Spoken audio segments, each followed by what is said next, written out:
Verde has partnered with Green Gear Supply Company to launch the EcoShop Bag. It's a bio-based, reusable, recyclable, and landfill-degradable product now used by the Philadelphia Eagles for retail sales at Lincoln Financial Field. And Verde is expected to become a publicly traded company with a planned business combination with TLGY Acquisition Corporation.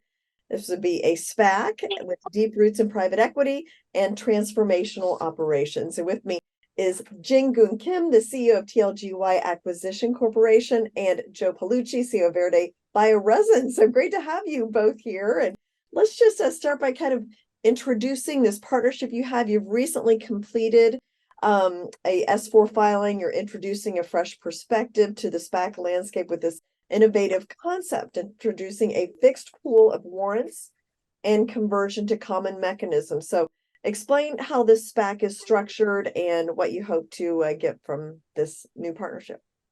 Sure. While the most unique part is the structure itself, but actually it's the entire approach. If you think about how we ended up here with the SPAC market being obviously not doing fantastic, is because a lot of people went into this business many times more than the market could take with deals that clearly haven't performed. They were overvalued and they had a lot of structures that created overhang after trading.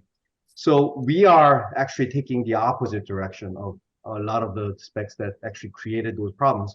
So first, we are aligning the interests of the target sponsors and the shareholders by providing a valuation that we believe is very reasonable compared to the market comps, and having half of that really in the performance of the company as well as the sponsor. So I won't go into all the details. So the performance of a very high 35% IRR is where you need to be in order to realize that economics.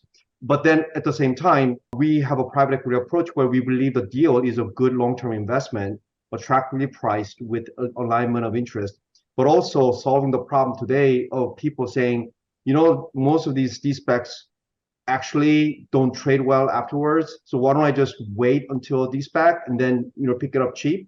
I don't have any reason to invest before that. So what we have created is a unique structure where we are actually taking a big part of the IPO economics and not really giving it to people who brought us IPO, but only giving it to people who later on actually give us a capital and not redeem. And the way that we've created is that in an environment of a high redemption, all that pool of economics go to a much smaller pool of people that actually remain, so that it actually protects them without issuing any new dilution for the shareholders, a form of both upside and downside, to the tune of, if we were to have a 90% redemption, then shareholders who don't redeem will be protected down to around $4, and they will have an upside of just about 3 times the shareholding.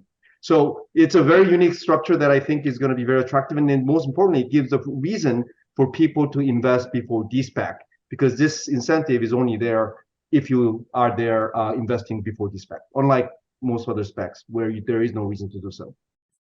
And Joe, let's bring you in. So I introduced the Eco Bag. Talk a little bit about that and share some more details about your partnership and why this makes sense. Sure. In fact, this was a really unique opportunity for us because it not only was working with one high visibility partner, but 2. Green Gear, who currently supplies sustainable products like ponchos and the EcoShop Bag to, let's say, sports industry, college teams, and even a lot of national parks, national park venues. But more importantly, that we were able to work with the Philadelphia Eagles on a really high visibility bag program, which up to this point, let's say polyolefin bags or petrochemical based bags and even paper bags have come under a lot of scrutiny. So this allowed us to debut a product through the Eagles and the NFL that really highlight, as you noted earlier, that are bio-based, okay, this is from renewable plant feedstocks, but also durable and reusable. And that's a key part in today's industry. They don't want single use.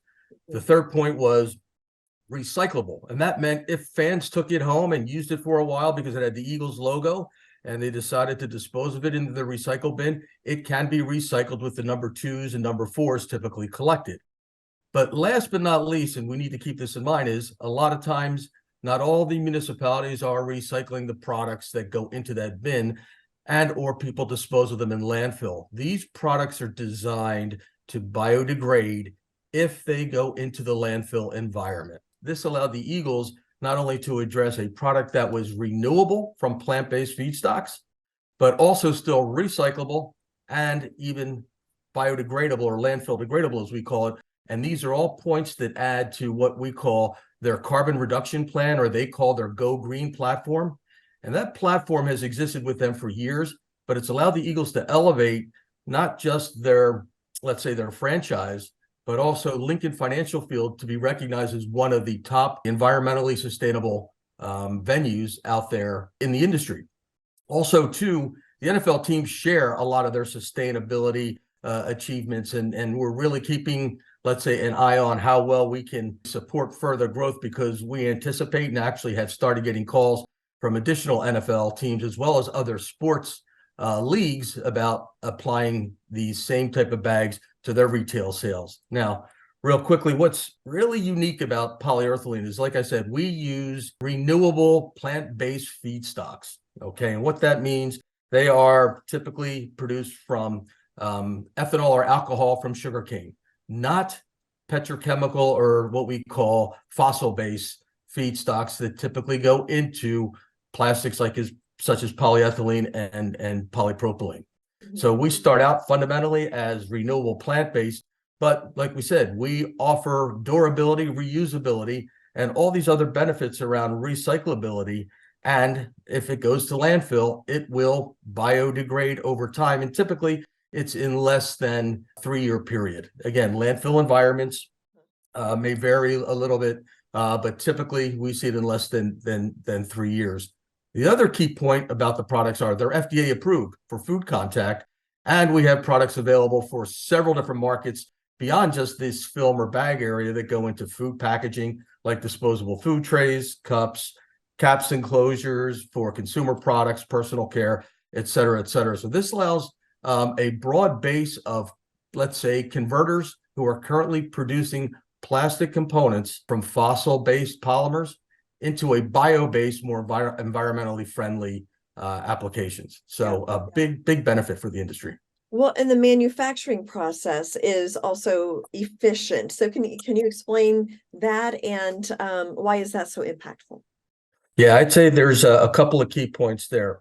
First of all, we do take these feedstocks and then use proprietary compounding technology as well as biodegradation technology, and we make this what we call a single pellet solution that current plastic converters can put into their equipment and produce the same parts that they're producing today, but now in bio-based.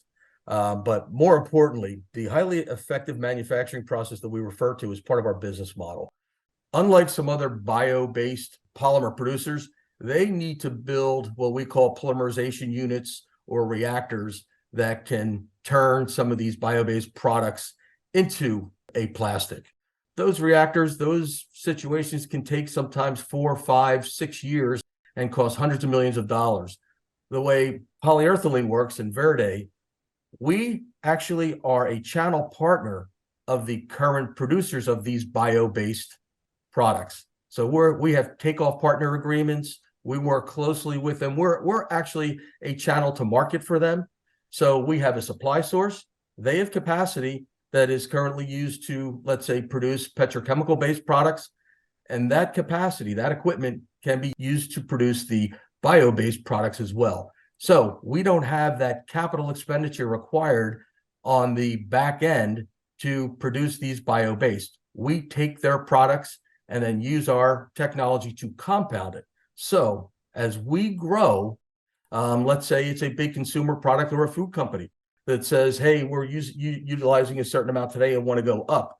We don't have to take 2, 3, 4, 5 years to expand. We add additional compounding or processing lines because we have the feedstocks coming in, and our typical lead time would be 6 months, maybe 10 months to add additional capacity that allows us to ramp up at a fraction of the cost of some of these other bio-based polymer companies. Okay. So we have a lot of flexibility.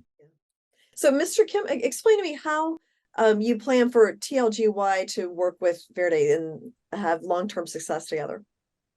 Yeah, so in my previous career as a TPG partner in Asia, I stepped into these companies that we made investments that I went through great transformational growth and became very helpful in helping them, sometimes even as a CEO. So our DNA as investors, really as a private equity, is there to support the management. And we have experience running public companies and private companies. We understand the capital markets. So, Joe and others who are going to be running the business obviously knows a lot about the sector and the industry and all that. But we have probably, a synergetic experiences around how to take companies from A to Z in terms of having them go through a fast growth scale up, journey. So that's where we want to really provide some expertise and advice. Yeah, well, thank you so much. Congratulations. Best of luck. Mr. Kim and Joe, a pleasure hearing about the companies, and good luck as you pursue this SPAC. Thank you so Thank much. you.